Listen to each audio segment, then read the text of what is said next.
Now, you also have a book coming out this year. Can you talk a little bit about that, what that's all about? I mean, it's a memoir, I understand. So, It is a memoir. It is not an organic food book. I was on antidepressants for almost 11 years, and I went off in the summer of 2001.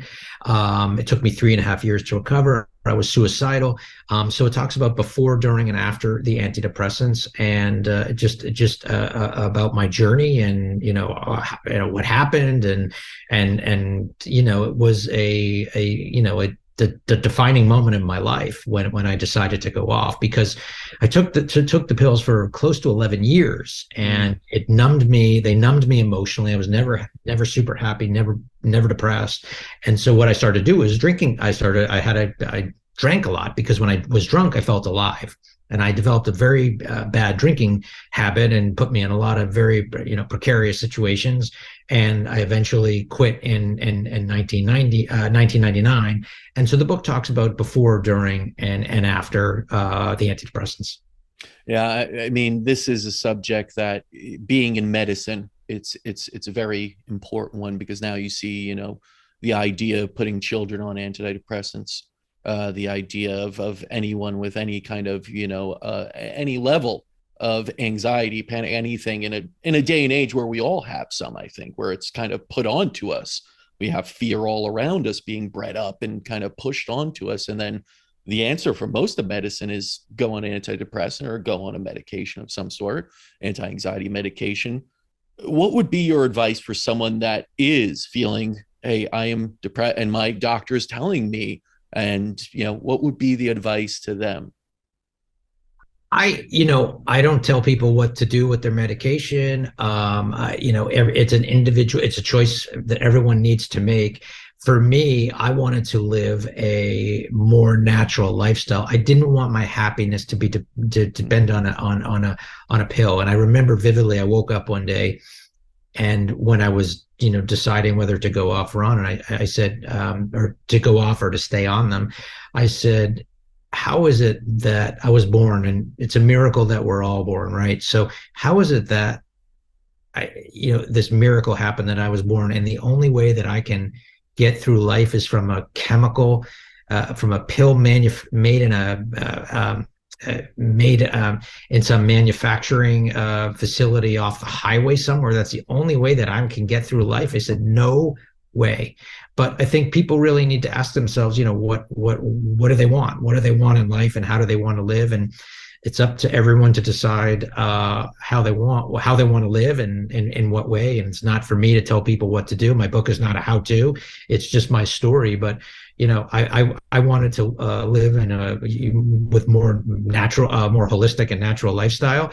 And a few of the things that have been really critical for me have been, number one, and I didn't realize it at the time when I went on them, it was probably, seasonal depression. I went to college in Providence, Rhode Island, and grew up in New England. And, in New England, it gets dark at 4 or 5 o'clock in the winter. Yeah. And I'm very sensitive to sunlight, and I need a lot of sunlight.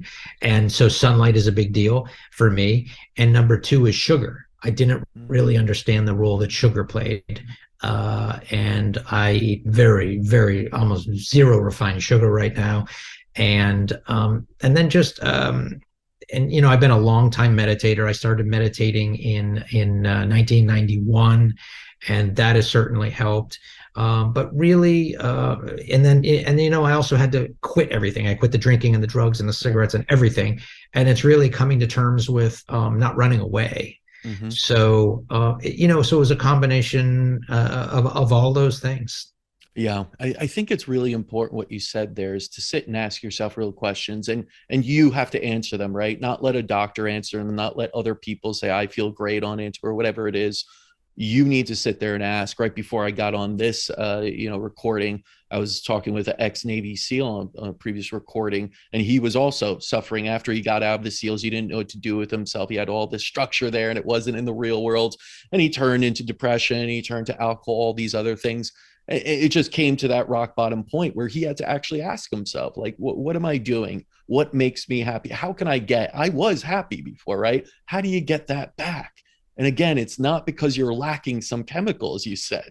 It's not that. And I think there are so many options now that you could try. The meditation, organic food, eating this way, whatever it may be, sleeping more, changing your environment, as you said, sunlight, nature, that make that your last resort in a way. It's there. It's almost like a fallback. And maybe you could do it for a short period of time also. I've heard that too, where people are super depressed over something, a serious trauma, and for a month or so they used it, because I believe that's how pharmaceuticals should be. They should be the crutch until you could heal and then you're off. But the pharmaceutical company wants you for as a lifelong customer and hooked, addicted. So Yeah. did you find that though? Did you find that there was an addiction at the end that was truly to the antidepressants? I don't think it was an addiction to the Okay. antidepressants. I just don't think I was on them for close to 11 years and just kept taking them and taking them and taking them. I didn't even really give it much thought. So I Right. was kind of on the treadmill and didn't even, you know, there was an incident that happened and it forced me to re-examine why I was on them.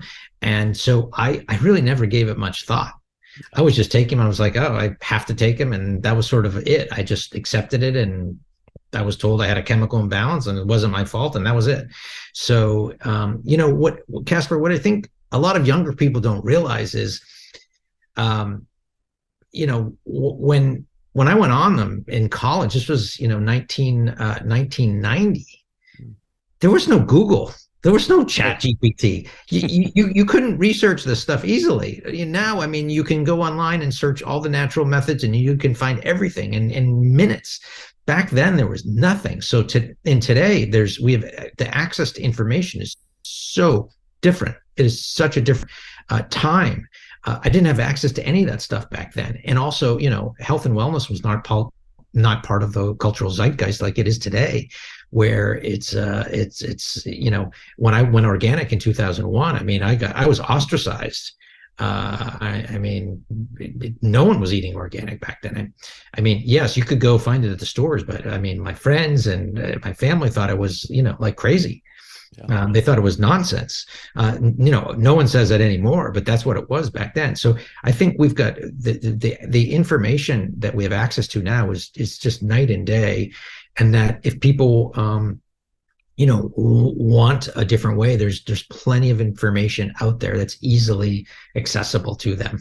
Absolutely. It's an incredible time we live in where you could have access to that. And I understand there's the flip side of it, that too can become an addiction and a negative thing with social media, with technology and everything. But information is a beautiful thing. And if you want to jump down rabbit holes about organic food, about how to get happier and everything, there is an abundance of good information too out there. And you just have to sift through, but you got to do, the work yourself. And through organizations like yours, through your work, it's becoming easier and easier. So thank you for all that you do. When is the book available, and where can people learn more about you?